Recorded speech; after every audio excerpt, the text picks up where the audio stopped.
Hey friends, hope you're doing well today.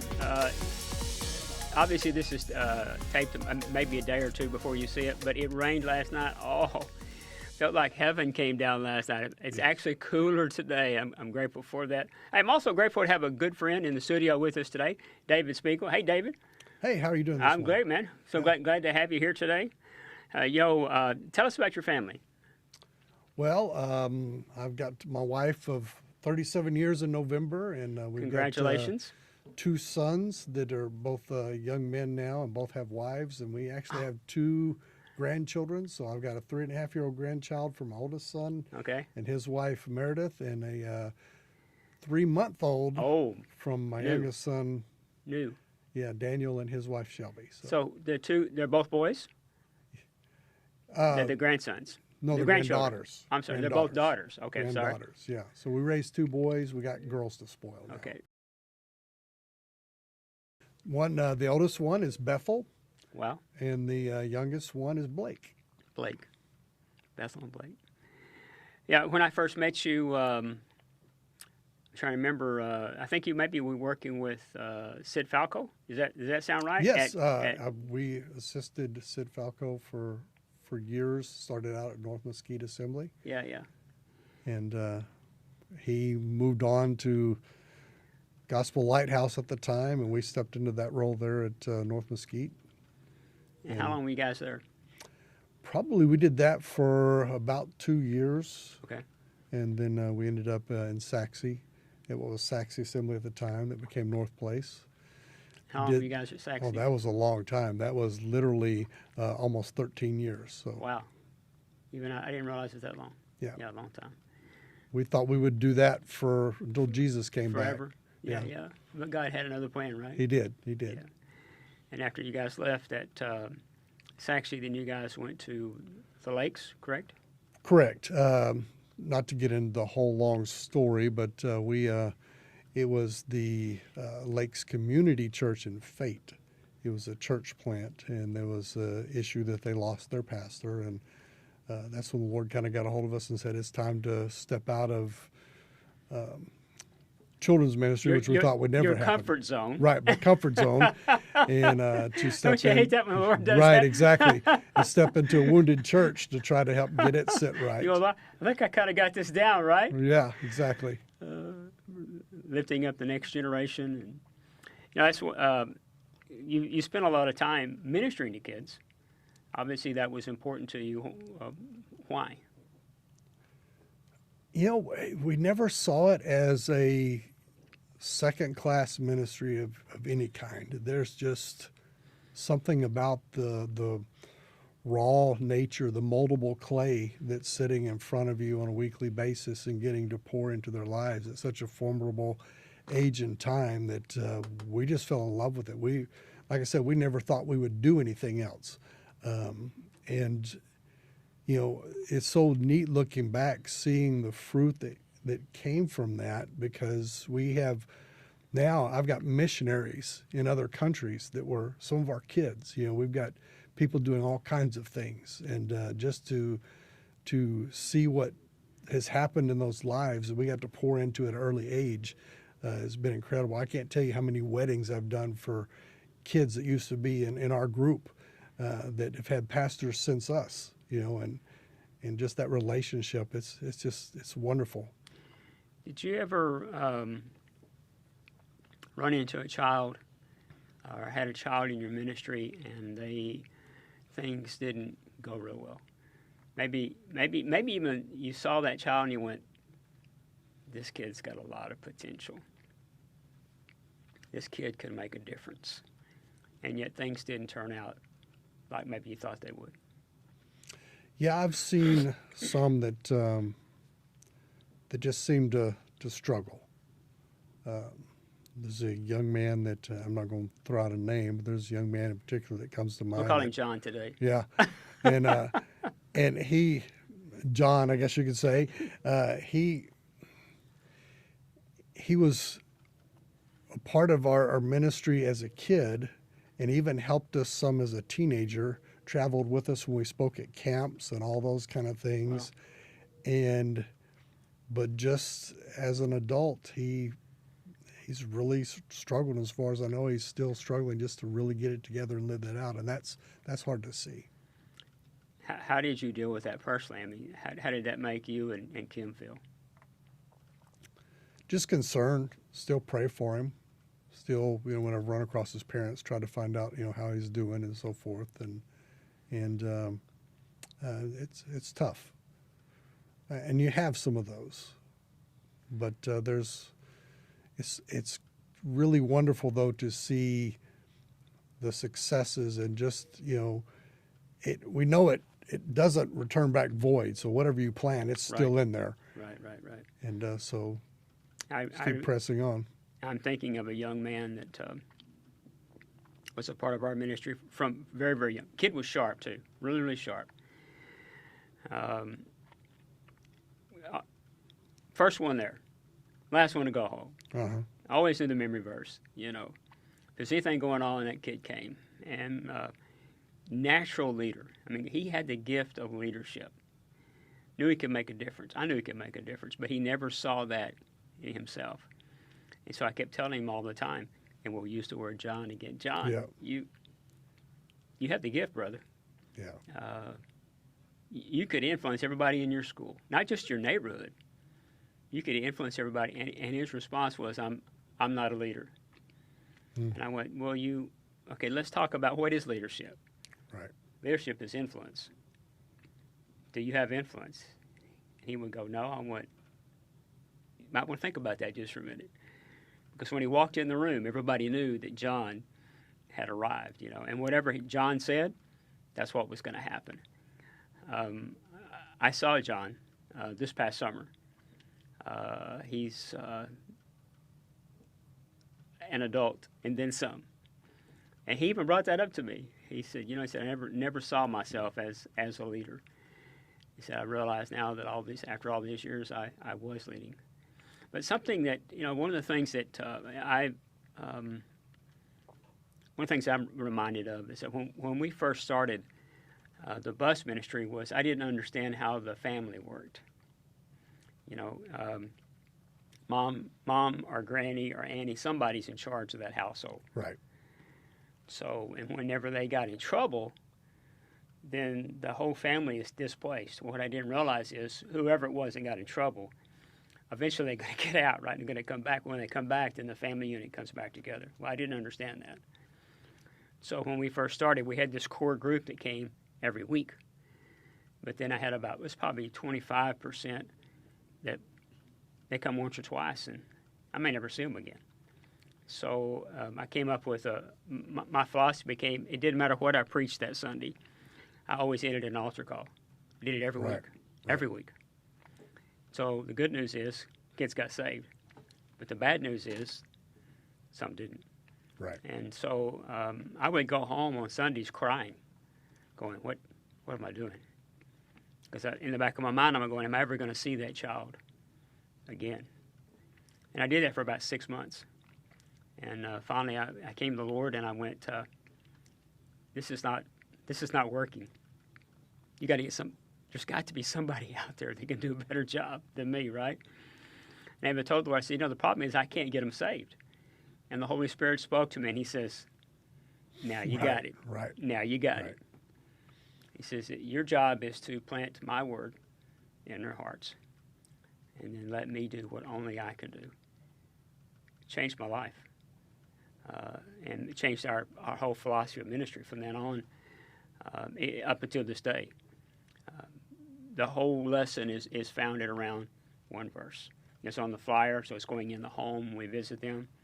And then everything we do in that Sunday school program, it all points to that one verse. And so it was a game changer for me. Sure.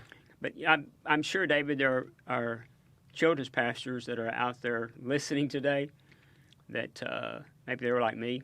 They're kind of at the end of the rope going, I mean, let's just be real. The last 3 years, it's been pretty challenging for everybody. It has, absolutely. Because of what's been taking place. And I heard this stat twice this year that about 30% So 35% of ministers are quitting. They're not considering quitting. They are quitting. So if there's a children's pastor out there right now, and you could pour into their heart, what would you say to them today to encourage them? I'd say press on, because you never know what child that you think you're not making a difference suddenly find out you do make a difference. If I can tell a story maybe that would Yes. help. We had a young man that was a part of our group that kind of came from a troubled home and troubled situation, and he was the one that when he showed up, you were Things may not go as planned today, right? Yeah, and one year we were taking a group to camp like we did every summer, and this young man, I saw him on the list that he was going to camp, and I was like, oh no. You hate to say that, but there's a little bit of that. How are we going to manage this? And so I knew that I had no choice, even though we, back in those days, we took a very large group to camp. And so I was like, I better put him with me. And so I knew that I had to keep him with me. And had to have your A game on, didn't you? Right, yeah. and there was issues early on, but I'll never forget as camp went on. And this was unlike him at all. He was always, I'm the tough one, all those kind of things, and constantly getting in troubles, fights, that kind of stuff. And we were standing in line for lunch. And while we're standing in line for lunch, totally unlike him, he reaches over and takes my hand and holds my hand all the way through that, I'm going to tear up here, all the way through that line. And from that moment on, everything changed. Mm. And so he was one of the ones that we thought was, what are we going to do? Unreachable, right? And he was absolutely reachable. Mm. Yeah. It just took that personal touch.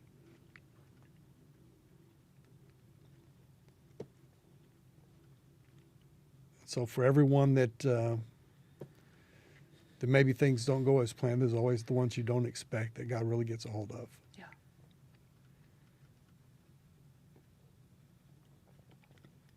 I've got to know a lot of those kids. Yeah, you have.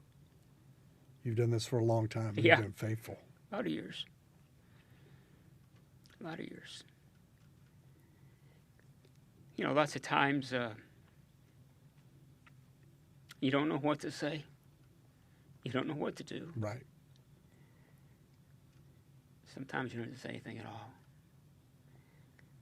Sometimes the best thing you can do is sit down on their doorstep with them and just sit there beside them and don't say anything. Just befriend them. Let them know that you're not giving up on them. Right. Everybody else may have given up on them. You're not giving up on them, and more importantly, the Lord will never give up on them. And because of what God's done in our lives, that's what allows us to share that same hope, that same love to them. Matthew, one of the things we try to do, David, each week is we try to give people a nugget, something they can use today. Obviously, I knew children were important to you and Kim. You spent a large portion of your life ministering to kids, and I like you. I've never considered children's ministry the stepping stone, right, to whatever's next. I still believe. I've been told a lot here lately about being old school. I'm proud. Yes. To be old school. I'm proud to believe this gospel is true. We don't pick and choose. Right. God's word, it's true, and it's our guide.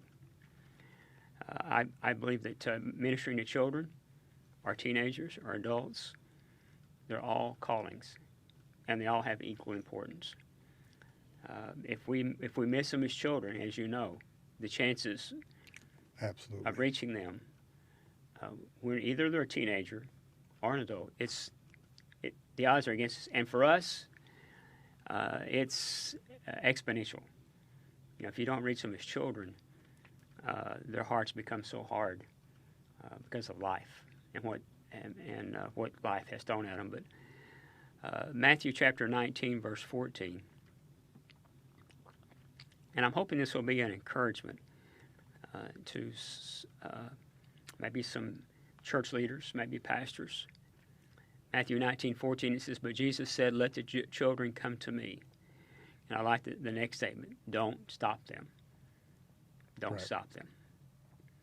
For the kingdom of heaven belongs to those who are like these children." Show me a church that children are priority, and I'll show you a church that's growing. A church that's it's got long-term vision. Are they going to pay the bills today? No, they're not. Will they pay the bills tomorrow? If you take care of them, absolutely, they will. The best people in your church are those who have grown up in your church, because they know you love them and you care for them. One of the things that we have strived to do is be faithful. Again, in the church, sometimes we make commitments and not realize the price tag that goes with that. And as a result, the church has had some things said about us that not the most supporting things, right? One of the things that we've strived to do over the years is to be a people of our word, do what we say we're going to do, fulfill any commitments we make, fulfill those, and to be the church.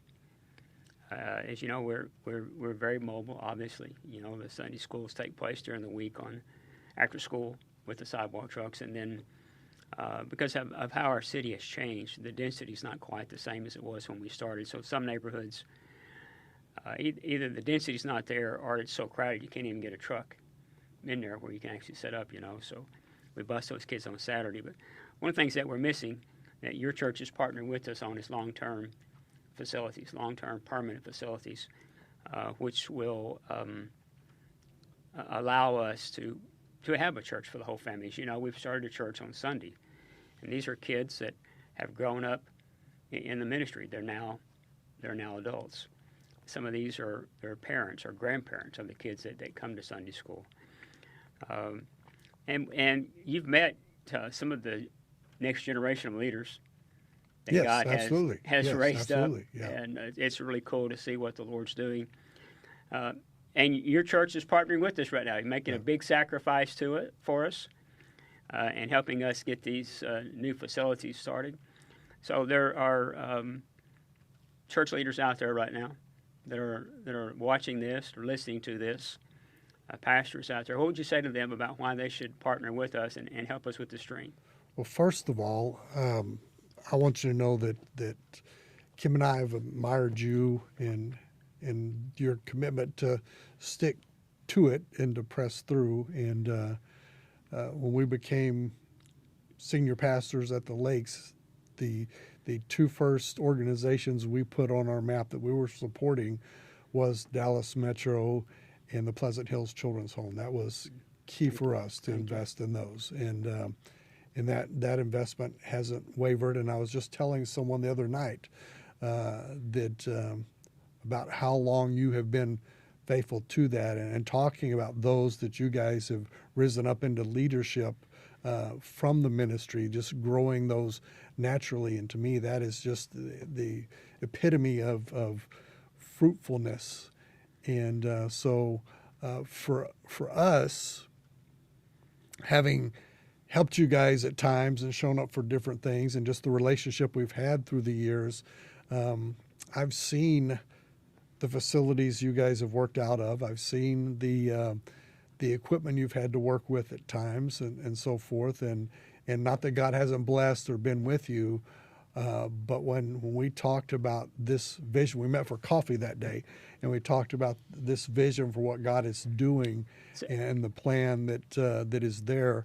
It I knew we had to be a part.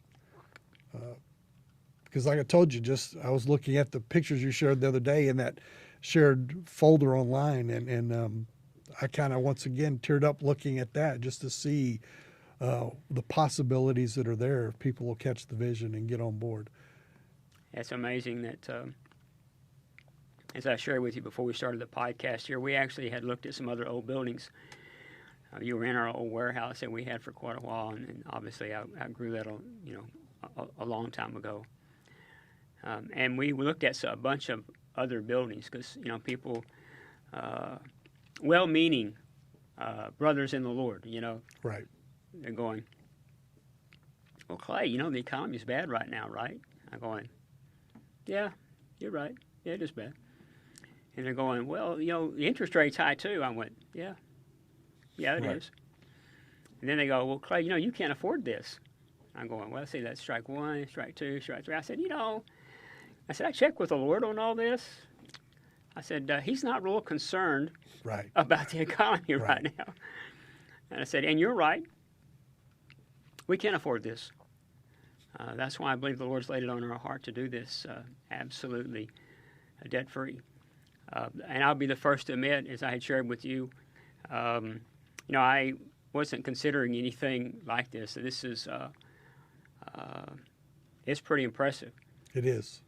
What the Lord has. I'd almost be willing to swap buildings with you. Well, I gave you the option. You have that building in Rockwall. I gave you the option to move that to Dallas a long time ago, brother. Yeah.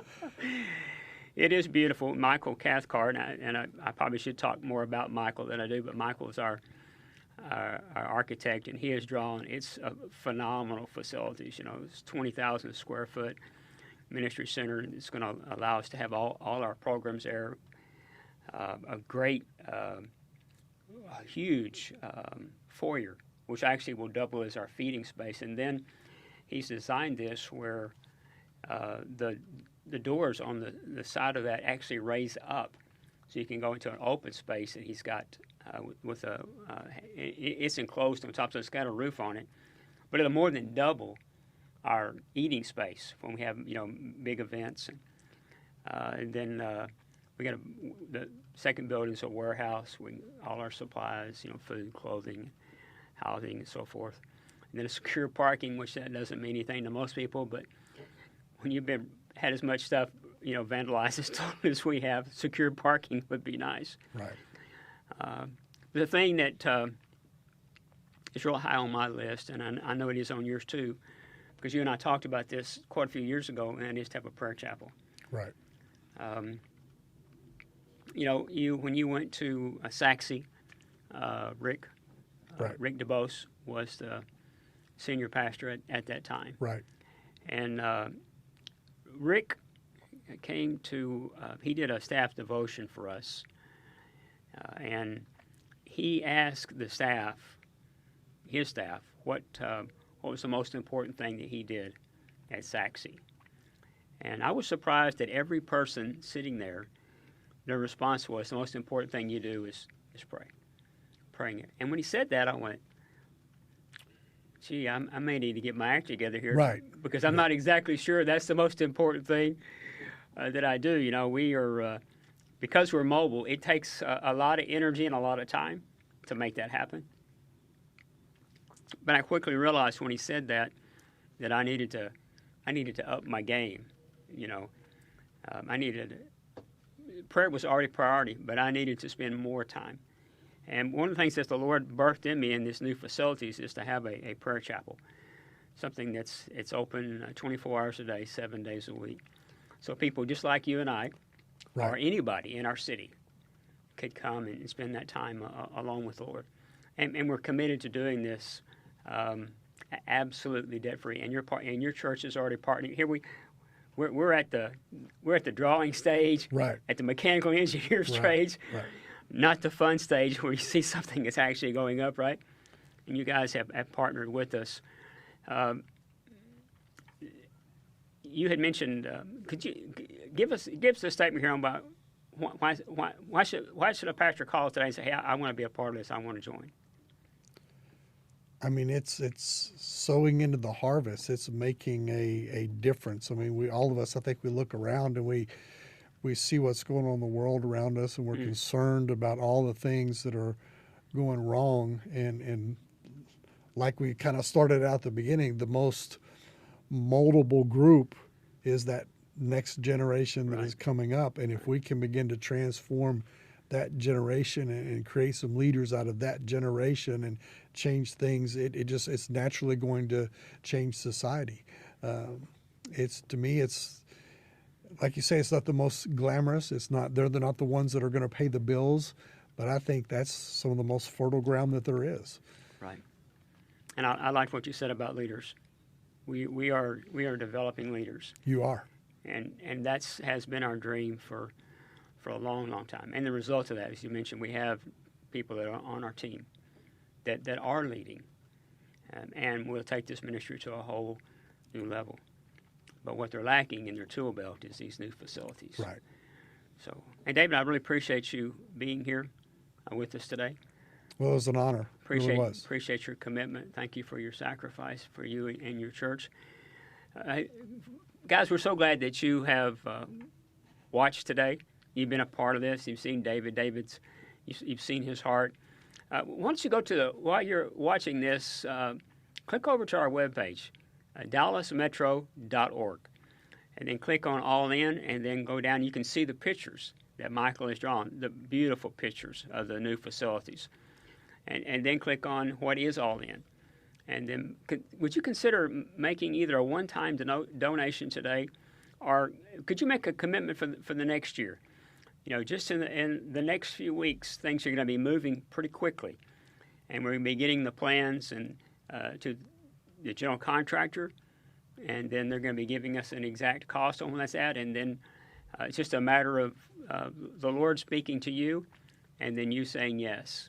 So I'm asking, would you consider making a commitment for the next 12 months for this miracle and help us put this next generation that God has already raised up? If we'll do this, and these facilities are built debt-free, I'm believing that this generation is going to raise more than we touched the last 35 years. Hey, so glad that you were here today.